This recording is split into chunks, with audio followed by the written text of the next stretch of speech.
Assalamualaikum warahmatullahi wabarakatuh. Berjumpa lagi dengan saya Rofiah Nurrahmawati, CGP Angkatan 9 SMP Negeri 1 Batuwarno, Kabupaten Wonogiri, Jawa Tengah. Pada kesempatan kali ini, saya akan melakukan supervisi akademik guna memenuhi tugas aksi nyata modul 2.3. Baiklah, pada kesempatan kali ini saya tidak sendirian, melainkan saya bersama rekan saya yaitu Ibu Ari Retno Yulianti, Guru Bimbingan Konseling SMP Negeri 1 Batuwarno. Selamat pagi Bu Ari Retno, bagaimana kabarnya? Selamat pagi, kabarnya baik, alhamdulillah Ibu Rofiah. Alhamdulillah sehat ya Bu ya. Semoga kita bisa menjalankan tugas bagi guru ini dengan baik. Baiklah Bu Ari, pada kesempatan kali ini kita akan melakukan supervisi akademik pada pembelajaran Ibu, yaitu bimbingan konseling dengan tahapan 3 ya Bu ya. Yang pertama adalah pra-observasi, kemudian yang kedua proses observasi, dan yang ketiga adalah pasca observasi. Baik Ibu Ari, kita masuk pada sesi pra-observasi. Nanti ada beberapa pertanyaan yang akan saya ajukan kepada Ibu Ari, dan silahkan Ibu Ari untuk menjawabnya. Terima kasih Bu Ari sebelumnya. Kalau boleh tahu di kelas berapa nanti kita akan melakukan supervisi? Di kelas 7D sesuai dengan kelas yang saya ampu, Ibu. Kira-kira kapan Bu kita bisa melaksanakannya? Hari Kamis tanggal 1 Februari 2024 jam kedua, Bu. Sepakat ya Bu, kita akan melaksanakan kegiatan tersebut di hari Kamis tanggal 1 Februari tahun 2024 pada jam kedua. Kelas 7D ya Bu ya? Ya, materinya tentang apa kira-kira Bu? Insya Allah materinya tentang meningkatkan motivasi belajar, Ibu. Ya, berarti tujuan pembelajarannya apa ini Bu yang akan Ibu capai? Tujuan pembelajarannya yaitu peserta didik mampu membangun motivasi belajarnya, mampu meyakini pentingnya motivasi dalam mengembangkan motivasi yang ada di dalam dirinya. Berarti ini tentang motivasi pada diri anak ya Bu ya. Kemudian strategi atau metode pembelajaran apa yang akan Ibu capai pada pembelajaran kali ini Bu? Dengan menggunakan strategi atau metode problem based learning, Bu. Baik, untuk persiapan perangkat apa yang sudah Ibu persiapkan?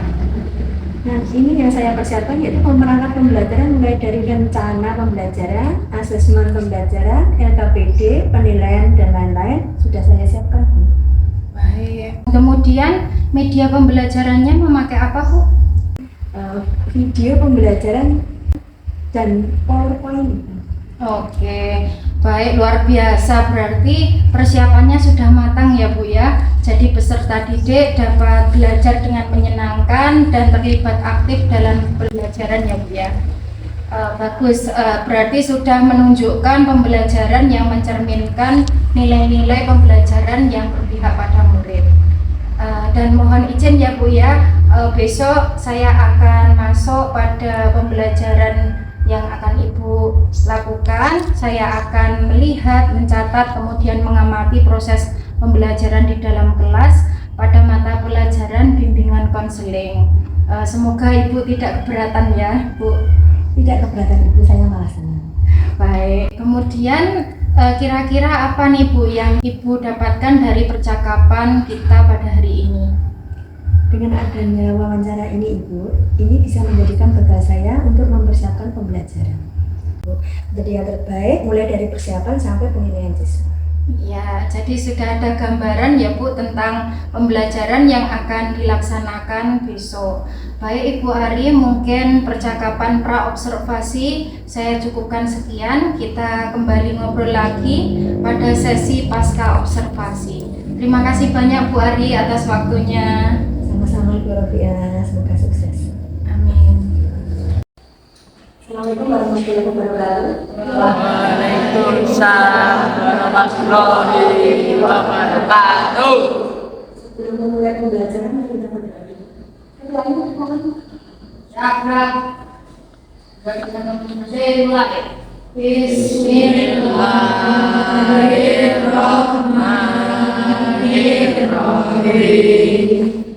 Raditu billahi rabbana wa bil islami dinan wa bi Muhammadin nabiyyan wa rasulah. Rabbi zidni ilman warzuqni fahman. Amin. Ini saya absen dulu ya. Yang tidak masuk siapa? Afifah. Ibu. Aulia. Ibu. Al-Fajar. Sakit, tidak masuk. Kevin. Deva. Dewi. Dwi. Edi. Nabida. Nafisa. Narasa. Sakit. Okta. Riko. Satria. Sela. Widya Eka. Oh ya, terus kemarin tidak masuk kemana? Sakit apa? Sakit demam. Ya gini ya, anak-anakku semua kalau tidak masuk itu membuat surat izin ya. Ya kalau tidak sempat difoto dulu, dikirimkan wali kelas ya. Ada pemberitahuan ya. Kalau tidak masuk, ada pemberitahuan lewat surat izin yang dikirim lewat WA kalau tidak sempat. Kalau sempat ya dititipkan temannya. Supaya apa ya? Kita tahu ya kalau anak ini benar-benar sakit ya, tidak gini berangkat sekolah dari rumah pamit sama orang tua tapi tidak sampai ke sekolah. Nah, tahunya orang tua sekolah tapi di sekolah tidak ada. Ternyata anak bolos main PS ya. Gimana? Paham ya? Ujiannya juga seperti itu ya? Terima kasih. Ya, untuk pembahasan kali ini tentang motivasi belajar. Ya, tentang motivasi belajar. Bab kemarin, pertemuan minggu kemarin kita membahas tentang potensi diri atau bakat ya, minat. Kira-kira kalian sudah tahu ya mempunyai potensi atau bakat masing-masing. Contohnya, Andi, bakat kamu apa? Voli. Berarti bidang olahraga ya? Kamu senang melakukannya? Di mana kira-kira kalau kamu voli itu? Di lapangan di lapangan dekat rumah. Yang lainnya juga ya, mengembangkan bakat yang ada adalah diri masing-masing.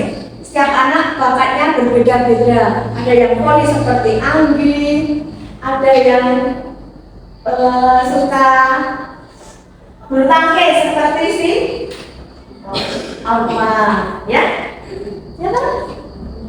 Betul? Alfa? Iya, kemarin kan sudah menyampaikan bakat masing-masing. Ya?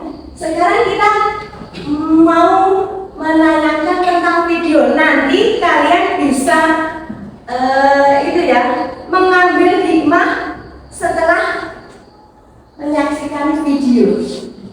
Ya, kita cermati, kita pelajari, kita ambil manfaat dari video yang akan ibu tayangkan. Ya, kita mati, betul-betul kita ambil hikmahnya setelah mengamati video ini. Sebelum menyaksikan video, kita lakukan ice breathing dulu ya, supaya tidak tegang, ya wajah-wajah tegang ini, biar cair suasana. Oke, siap? Ya. Konsentrasi ya. Ini namanya tepuk waktu. Ketika ibu mengatakan tepuk pagi, satu, tepuk siang, tepuk sore, 3 kali, tepuk malam. Tidak ada suaranya ya. Karena apa? Malam itu waktunya istirahat. Jadi orang yang sini berisik. Oke? Paham ya? Kita praktekkan. Coba ya. Tepuk pagi, tepuk siang, tepuk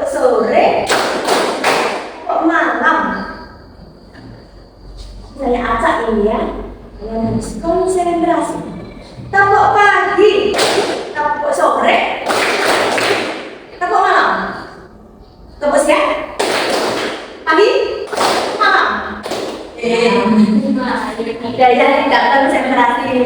Sekali lagi, tepuk pagi, malam. Ya sudah, kira-kira sudah rileks ya? Sudah? Kita memasuki materi. Tujuan materi kali ini yaitu membangun motivasi yang ada dalam diri kalian. Ya. Terus meyakini motivasi itu apa? Yang ketiga yaitu motivasi yang ada dalam diri kalian dikembangkan. Oke? Ya, tujuan pembelajaran kali ini tentang motivasi belajar. Kita amati videonya dengan bersama. Belajar merupakan sebuah hal yang sangat penting bagi kehidupan manusia. Sehingganya perlu adanya pendidikan untuk tempat mencari pengetahuan. Dalam pendidikan, belajar merupakan keseluruhan proses kegiatan individu. Belajar adalah proses orang memunculkan kehidupan perilaku secara keseluruhan sebagai hasil dari pengalaman individu itu sendiri dalam interaksi dengan lingkungan. Namun, tidak dengan sesuai yang saat ini.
Kamu kenapa?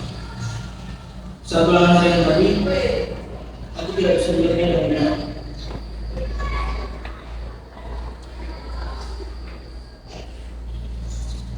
Memangnya semalam kamu belajar? Ya, belajar. Yakin. Coba kamu belajar. Semalam aku WhatsApp-an, terus main game dan nonton. Tapi kemarin kan kuliah sudah selesai. Oh, tapi sampai jam berapa?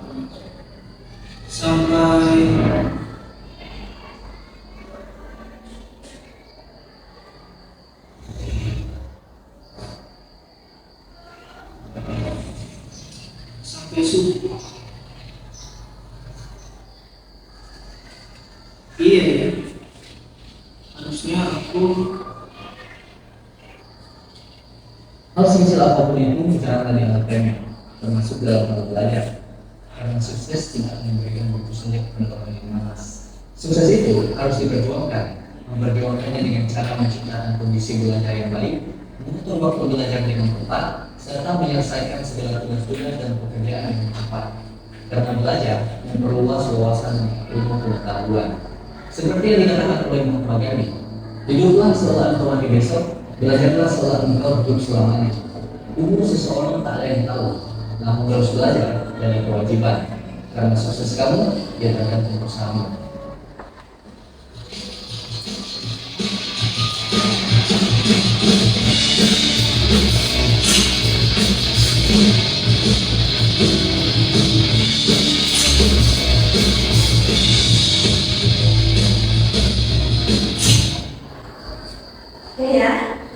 Kira-kira seperti itu gitu ya, berdasarkan materi motivasi belajar.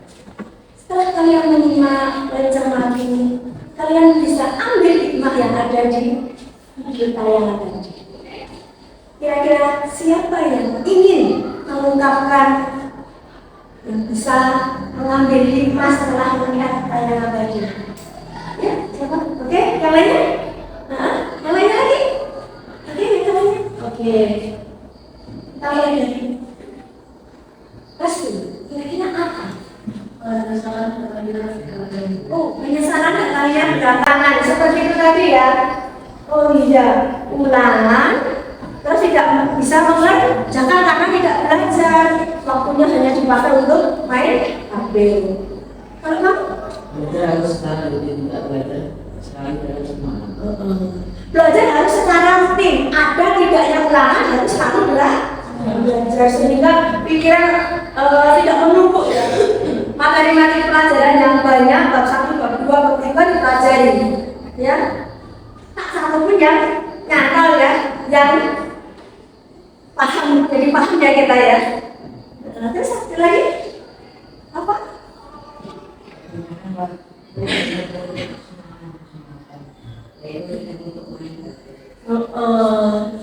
Waktunya hanya untuk main HP ya, seharusnya nggak boleh begitu ya. Ada waktunya bermain, ada waktunya belajar, harus bisa memanajemen waktu, harus pintar-pintar.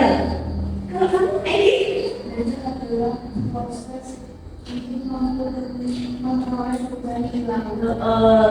belajar adalah proses untuk memperoleh perubahan perilaku ya, yang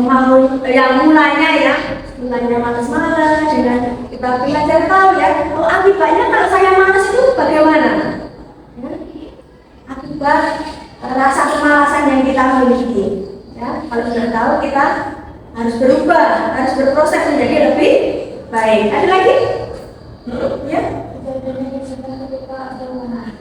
Tidak adanya persiapan ketika adanya ulangan ya, waktunya hanya habis untuk main HP ya. Saya kira kalau anak-anak sini nggak ada yang seperti tayangan di video tadi ya. Anak-anak sini rajin ya. Saya harap seperti itu ya. Kalau dulu ya Bu, tapi sekarang nggak ada gitu ya. Sekarang saya mau menyampaikan materi yang berkenaan dengan motivasi belajar.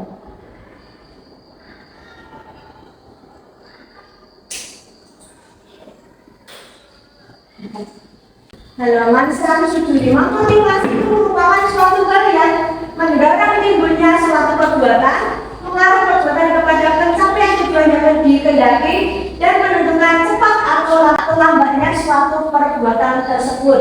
Ya, saya yakin semua anak-anak ini punya motivasi ya, entah itu belajar, entah itu mau mengembangkan bakat minatnya, ya, motivasi untuk berangkat sekolah itu apa, semua punya ya. Iya, harus punya, harus ada motivasi. Apa tujuan dari motivasi itu? Ya, ada yang sekolah tujuannya untuk jajan, ada yang ketemu pacarnya, ada yang belajar. Ya, ini menurut teori Umar Malik. Materinya tentang motivasi berprestasi adalah suatu usaha untuk meyakini individu untuk mewujudkan tujuan belajar dengan standar keberhasilan tertentu dan mampu mengatasi segala rintangan yang menjadi penghambat tujuan tersebut. Ya, mewujudkan tujuan belajar itu apa? Yang bisa target, saya harus masuk 5 besar. Ya, harus mengatasi segala rintangan. Rintangannya apa? Oh iya, hambatanku, rintanganku seperti ini. Saya itu ketika pegang HP terus-terusan tidak bisa lepas dari HP. Nah, saya singkirkan rintangan itu, saya lalui rintangan itu demi mewujudkan cita-cita motivasi saya ya, untuk masuk 5 besar. Ya, jadi ini semangat untuk mewujudkan impian. Ya. Yang kedua, jenis motivasi intrinsik dan motivasi ekstrinsik ya. Intrinsik itu yang ada di dalam diri kita ya. Kalian motivasimu apa yang kalian tetapkan? Ya. Kalau ekstrinsik itu yang dari luar, ya, semangat dari orang tua, dorongan motivasi dari bapak ibu guru, gitu ya, yang datangnya bukan dari dalam diri sendiri. Terus kemudian faktor-faktor yang mempengaruhi motivasi berprestasi. Nah, ada beberapa faktor yang mempengaruhi motivasi, yaitu cita-cita. Cita-cita kita apa?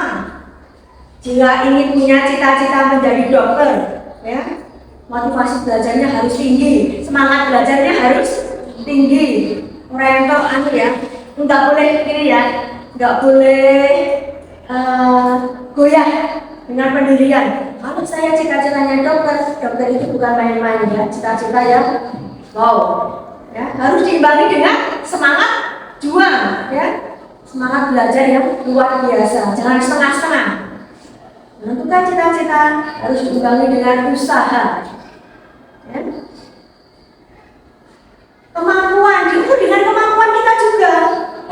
Contohnya lagi, kalau saya cita-citanya pengen jadi tentara, tadi dokter sekarang cita-citanya tentara, misalnya kalau si restu tentara. Tentara kan ada ukuran tinggi badan. Nah, sekiranya tinggi badannya tidak memenuhi, oke lah. Daripada kecewa nanti saya cari, misalnya saya mempunyai cita-cita yang tidak memberatkan atau tidak sesuai dengan bakat, minat atau keadaan yang ada dalam diri saya. Secara fisik saya tidak mampu. Oh iya, ini orang jadi tentara, ya tidak apa-apa lah. Saya mungkin peluangnya atau ambil cita-cita yang lain yang tidak pakai ukuran tinggi badan, gitu ya. Kemudian kondisi atau keadaan diri sendiri. Yang keempat, kondisi lingkungan. Nah, kondisi lingkungan bagaimana?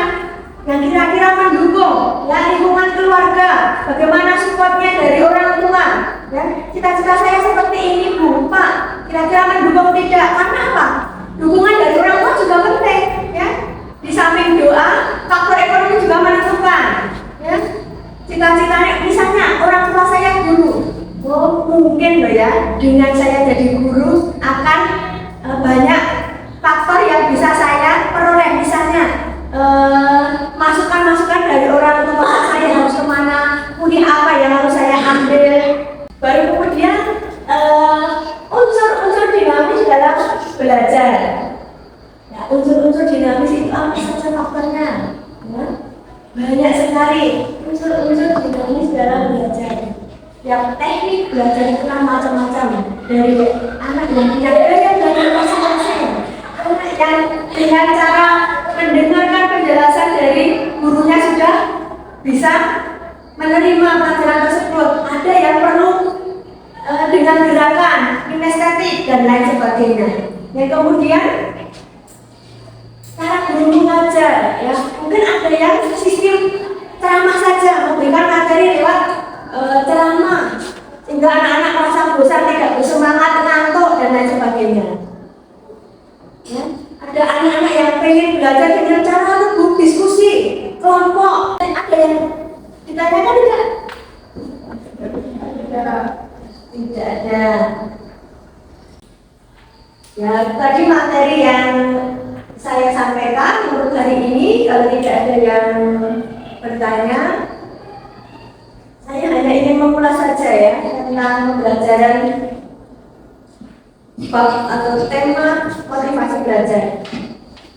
Kira-kira kalau belajar itu kita lakukan setiap hari atau jika ada ulangan saja? Setiap hari.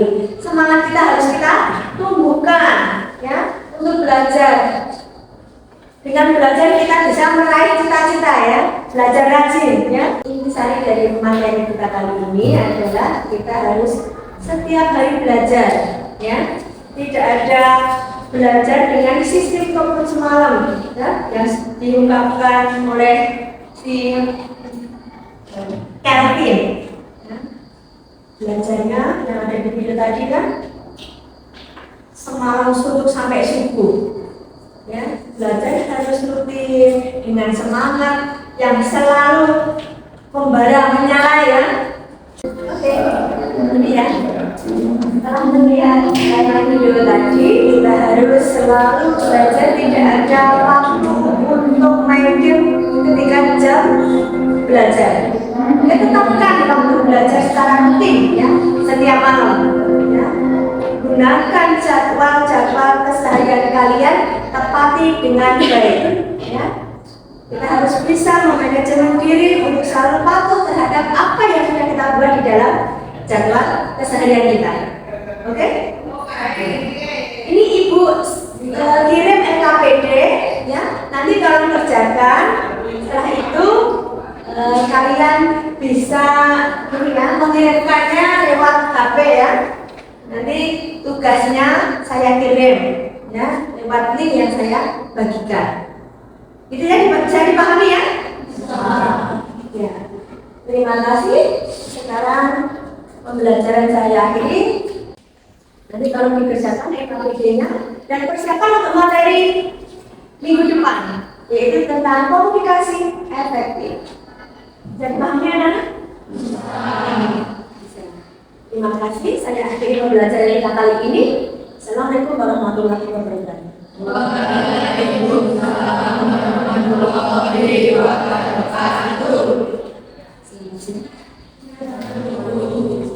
Assalamualaikum warahmatullahi wabarakatuh. Berjumpa lagi dengan saya Rofi'ah Nur Rahmawati, CGP Angkatan 9 SMP Negeri 1 Batuwarno, Kabupaten Wonogiri, Jawa Tengah. Pada kesempatan hari ini saya tidak sendiri, saya bersama dengan Bapak Pengajar Praktik yaitu Bapak Anggit Joko Pratomo dan juga bersama Ibu Ari Retno Yulianti yaitu guru bimbingan konseling di SMP Negeri 1 Batuwarno. Alhamdulillah pada kesempatan hari ini kita bisa berjumpa dengan Bapak Anggit dan Ibu Ari. Pada waktu kemarin sudah melakukan 2 kegiatan, yaitu kegiatan pra-observasi dan proses observasi. Untuk hari ini kita lanjutkan pada sesi pasca observasi dengan tujuan diadakannya supervisi ini untuk evaluasi jalannya proses pembelajaran di kelas supaya nantinya dapat membantu para guru dalam proses meningkatkan kompetensi dengan menerapkan kegiatan pembelajaran yang baru dimodifikasi dari pembelajaran sebelumnya. Tujuan dari percakapan pasca observasi ini yaitu yang pertama berefleksi, kemudian yang kedua mengevaluasi dan berbenah diri dari proses pembelajaran yang dilakukan kemarin. Kemudian yang ketiga adalah rencana tindak lanjut yang akan dilakukan.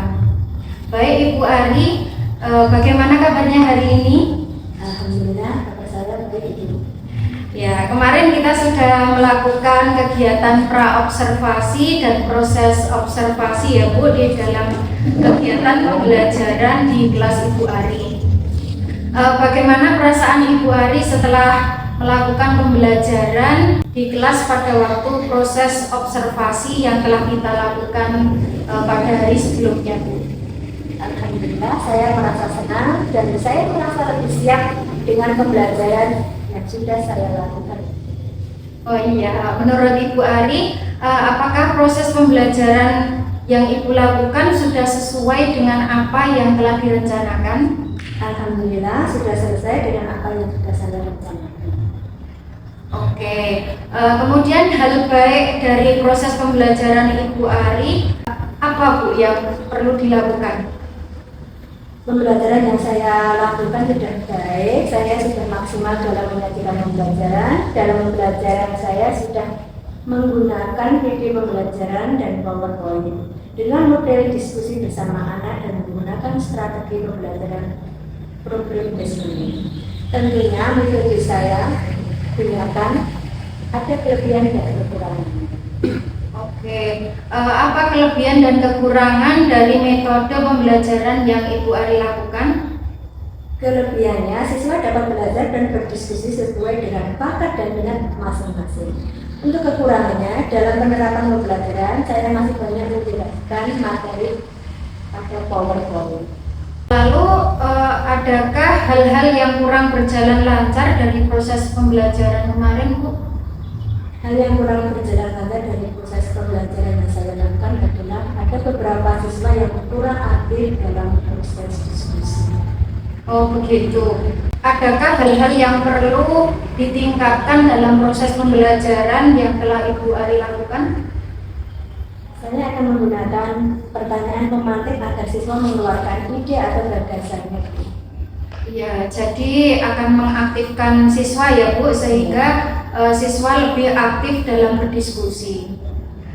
Kemudian untuk rencana tindak lanjut, apa rencana Ibu Ari ke depan terkait pembelajaran di kelas untuk mengcover kebutuhan murid yang beragam, Bu? Saya akan berkolaborasi dengan teman sejawat, belajar dari BMN terkait praktek baik dalam pelaksanaan pembelajaran dan berpihak pada murid dan pembelajaran agar nantinya keberagaman daya belajar siswa lebih terpenuhi sehingga berdampak pada hasil belajarnya. Selain itu, saya juga akan terus belajar menyusun modul ajar berdiferensiasi dan KST. Oh iya, baik Bu. Hal apa saja yang Bu Ari dapatkan dari percakapan kegiatan pasca observasi hari ini, Bu? Saya mendapatkan banyak hal, Bu. Di antaranya saya menjadi mengetahui sejauh mana potensi saya sebagai guru dalam melayani siswa agar mereka mampu belajar dengan nyaman, sesuai dengan bakat dan potensinya masing-masing. Selain itu, saya juga bisa mengetahui kekurangan dan kelebihan proses pembelajaran yang selama ini saya terapkan. Ya, lalu apa yang Bu Ari lakukan untuk pertemuan berikutnya, Bu? Mungkin saya akan lebih mempersiapkan diri lagi, Bu, dan belajar lagi tentang bagaimana membuat modul ajar, khususnya modul ajar yang mampu mengetahui kebutuhan belajar siswa atau yang disebut modul ajar berdiferensiasi dan KST. Saya juga akan menerapkan pembelajaran yang lebih aktif dan menyenangkan. Baik Bu, semoga nanti ke depannya Ibu dapat melaksanakan pembelajaran berdiferensiasi sesuai dengan harapan Ibu ya. Karena dengan pembelajaran berdiferensiasi ini mampu mengcover kebutuhan peserta didik sesuai dengan gaya belajar, bakat dan minatnya. Semoga apa yang Ibu Ari rencanakan ke depannya dapat berjalan dengan lancar ya Bu. Terima kasih banyak Bu Ari atas waktunya. Silakan melanjutkan aktivitasnya. Terima kasih juga kepada Bapak Anggit atas waktunya. Demikian percakapan pasca observasi yang telah saya lakukan. Billahi taufiq wal hidayah. Wassalamualaikum warahmatullahi wabarakatuh.